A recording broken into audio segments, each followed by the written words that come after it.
अस्सलाम वालेकुम। आज है सिलाई कोर्स की क्लास नंबर 6, जिसमें मैं आपके साथ शेयर करूंगी ट्राउज़र का नाप लेना, उसकी कटिंग करना और लास्टिक का नाप हम किस तरह से लेते हैं। बाकी जो ट्राउज़र की कटिंग में आपके साथ जो मसले पेश आते हैं कि स्टिचिंग के बाद उसकी शेप सही से नहीं आती या उसमें खिंचाव आता है या आसन खिंचता है, तो उसका क्या मसला है या आपकी लास्टिक टाइट हो जाती है, तो वो सब की सब चीज़ें मैं आपके साथ इस वीडियो में शेयर करूँगी। ठीक है, सबसे पहले आपने ट्राउज़र के नाप के लिए इन पॉइंट्स को नोट कर लेना है। ठीक है, लेंथ है, आसन है, थाई, बॉटम एंड इलास्टिक। ठीक है, आपने इसको नोट कर लेना है। अब नाप किस तरह से लेना मैं आपको बताती हूँ। सबसे पहले हम ट्राउज़र की लेंथ फाइंड कर लेते हैं। ठीक है, अब यहाँ पे जो भी मैं नाप लिखूँगी वो तैयार नाप है, मार्जिन बाद में ऐड करूँगी। ठीक है, ट्राउज़र की जो लेंथ है, लंबाई, वो मेरे पास यहाँ पे आ गई 37.5 इंच यानी कि 37.5 इंच। ठीक है, इसके बाद आसन का नाप इस तरह से लेना है। आसन मेरे पास तैयार है 15 इंचेस। यहाँ मैं आपको नाप के बता रही हूँ, आगे वीडियो में जाके मैं आपको फार्मूले से भी बताऊँगी कि हम आसन किस तरह से निकाल सकते हैं। नेक्स्ट है हमारे पास थाई का नाप। ठीक है, इस तरह से थाई का नाप आपने ले लेना है। जहाँ पे आपका आसन एंड हो रहा है वहाँ से आपने इस तरह से सीधा इंच स्टेप को रखना है। तो थाई का नाप मेरे पास आ गया 16 इंचेस, 16 इंच। इसके बाद है पांचा यानी कि ट्राउज़र बॉटम, तो वो मैं यहाँ पे लिख लेती हूँ 7.5 इंच। ठीक है, वो आपकी वर्दी पे डिपेंड करता है आप कितना इसको तंग रखना चाहें या खुला रखना चाहें। ठीक है, इसके बाद लास्टिक का नाप आप इस तरह से भी ले सकते हैं, इसको खींचना नहीं है बिल्कुल, इसको नॉर्मल इस तरह से रख लेना है और नाप आपने नोट कर लेना है एक साइड का, फिर आपने उसको डबल कर लेना है। और फार्मूले से मैं आपको बताऊंगी किस तरह आप फार्मूले से फाइंड कर सकते हैं। ठीक है, आसन का और लास्टिक डालने का मैं आपको फार्मूला भी सिखाऊंगी किस तरह से आप फाइंड कर सकते हैं नाप लिए बगैर। ठीक है, अब यहाँ पे पहले मैं आपको आसन का फार्मूला बता देती हूँ, क्योंकि मेरी एक सिस्टर की रिक्वेस्ट है कि आप आसन फाइंड करने का फार्मूला बता दें। ठीक है, वैसे तो मैंने नापा है 15 इंचेस आया है, लेकिन मैं आपको फार्मूले से भी बता देती हूँ। इसके लिए आपको जो नाप चाहिए होगा वो चाहिए होगा हिप्स का। ठीक है, आप इंचेस टेप लेके अपने हिप्स के अराउंड व्यू से घुमा के फाइंड कर सकते हैं। टाइटली आप उसको घुमा लें और उसके बाद आप उसमें 3 इंच की लूजिंग ऐड कर लें। अगर ऐसे नहीं तो आप शर्ट से भी ले सकते हैं। जैसे मैंने शर्ट का नाप लेना आपको सिखाया था, उसमें मेरे पास जो हिप्स की पैमाइश यानी कि उसका नाप आया था वो आया था मेरे पास 21.5 इंच 21.5। अब वो एक साइड का नाप था, उसको जब हम डबल करेंगे तो हमारे पास टोटल जो हिप का नाप होगा वो आ जाएगा, जो कि मेरे पास आ रहा है 43 इंचेस, 43 इंच। ठीक है, अब इसको सिंपल आपने 4 से डिवाइड कर लेना है। ठीक है, 4 से डिवाइड करने से यहाँ पे मेरे पास नाप आया 10.75 यानी कि 11.25 इंच।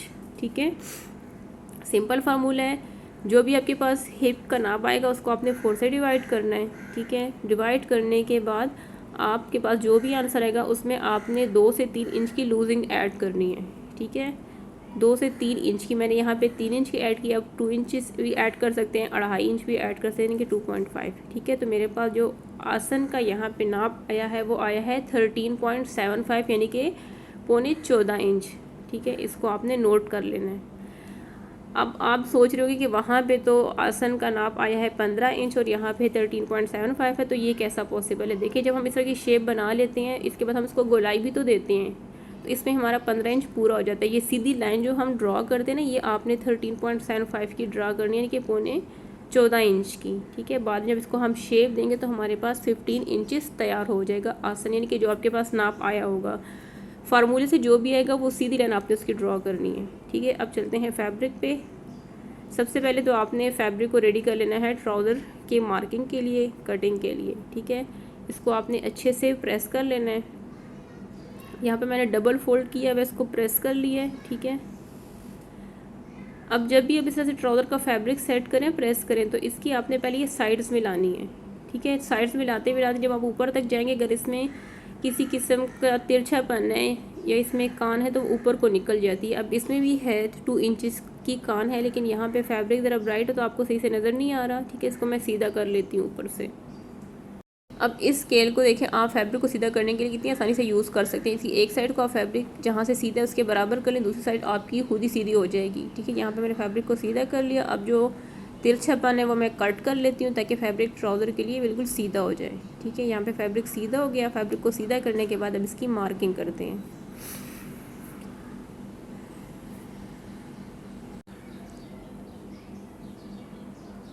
अब यहाँ पे सबसे पहले इलास्टिक के लिए निशान लगा लेते हैं, ठीक है। अब इसकी वन साइड फैब्रिक आपने डबल फोल्ड जब किया होगा तो वन साइड आपने अपनी तरफ रखनी है, ठीक है। अब यहाँ पे इलास्टिक के लिए मैं निशान लगा लूँगी 2 इंचेस पे, आप 2.5 इंचेस पे भी लगा सकते हैं, ठीक है। मैं कम चौड़ी इलास्टिक डालती हूँ तो मैं यहाँ पे 2 इंचेस पे निशान लगा रही हूँ। अब इसके बाद हम लेंथ निकाल लेते हैं ट्राउज़र की।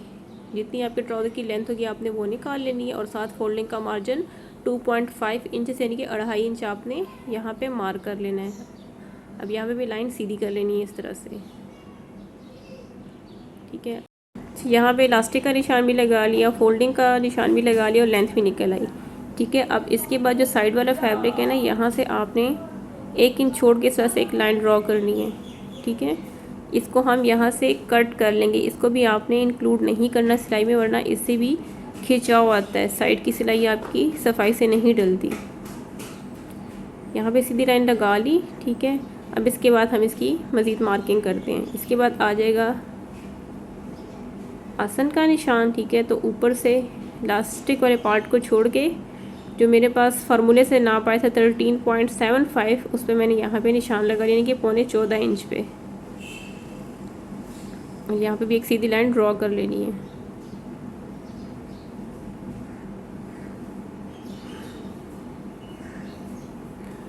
और उसके बाद नेक्स्ट हमारे पास थाई का निशान, ठीक है।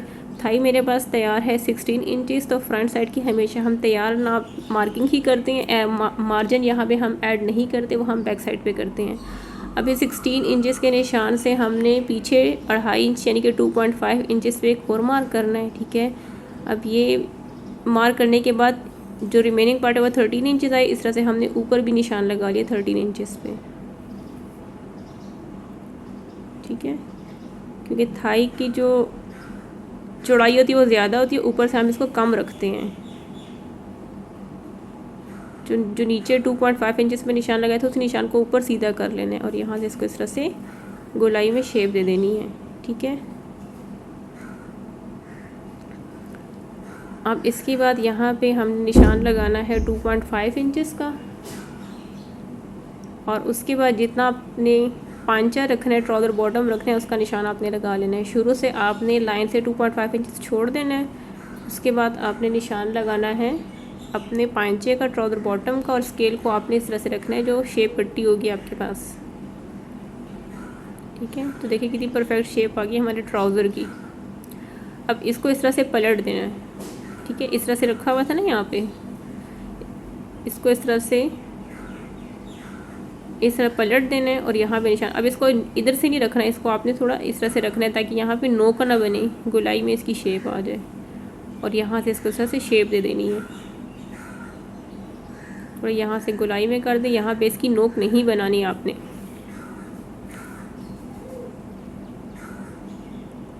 अब यहाँ से मैं एक्स्ट्रा फैब्रिक को कट कर लेती हूँ। इसके बाद मैं आपको बताती हूँ कि आपने इसको किस तरह से मज़ीद कट करना है, ठीक है।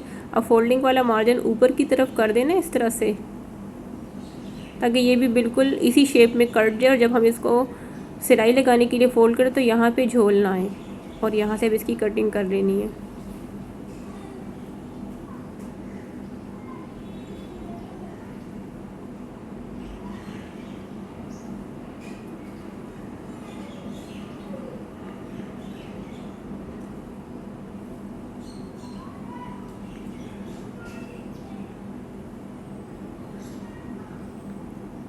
अब फ्रंट साइड की कटिंग कंप्लीट हो गई है, ठीक है। अब इसे बैक साइड को कटिंग करना बहुत ही आसान है। बस फ्रंट पे आप मार्किंग करें और उसको बैक साइड के फैब्रिक पे रखें और आसानी से ट्राउज़र की कटिंग हो जाती है। अब इसको भी आपने उसी तरह से रखना है, फोल्डेड साइड आपने अपनी तरफ रखनी है और ऑपोजिट जो खुली साइड है वो ऑपोजिट रखनी है अपने से। अब फ्रंट साइड को इसके ऊपर इस तरह से सेट कर लेना है।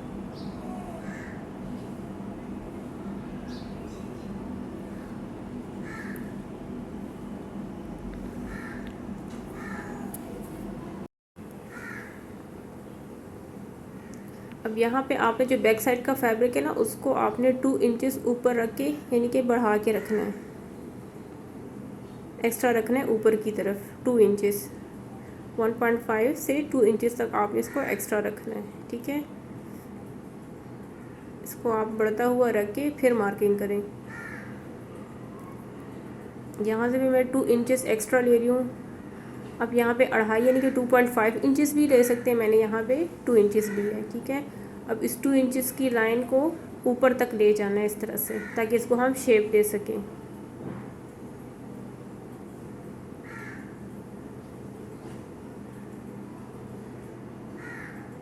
और जो फ्रंट साइड को कटते वक्त फैब्रिक की वजह था ना, उसी को इसके ऊपर रख देना है, ताकि आपकी दोनों की शेप बिल्कुल सेम आए। एक को आप ज़्यादा डीप कर दें, दूसरे को कम करें, और शेप बाद में सिलाई करने में मसला और शेप भी आपकी ख़राब हो, तो आपने उसी फैब्रिक को इसके ऊपर रख देना है और यहाँ से इसको शेप दे देनी है इस तरह से।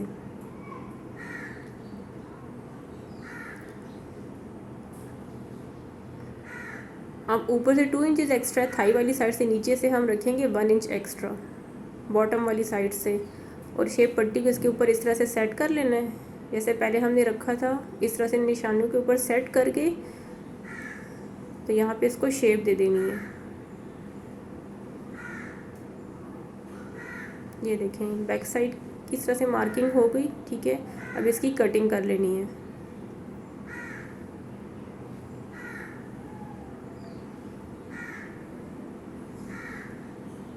बहुत ही आसान सा मेथड है ट्राउज़र की कटिंग का, बस आप इसकी प्रैक्टिस कर लें, थोड़ा सा समझ लें तो कोई भी मुश्किल नहीं है। बाकी जो सिलाई में टिप्स एंड ट्रिक्स है वो मैं आपको ट्राउज़र की सिलाई के वक्त ही बताऊंगी कि उसमें आपने किन किन बातों का ख्याल रखना है, ठीक है। आज की वीडियो यहीं तक, मिलते हैं नेक्स्ट वीडियो में, तब तक के लिए अल्लाह हाफिज़। वीडियो को लाइक करना बिल्कुल भी ना भूलिएगा।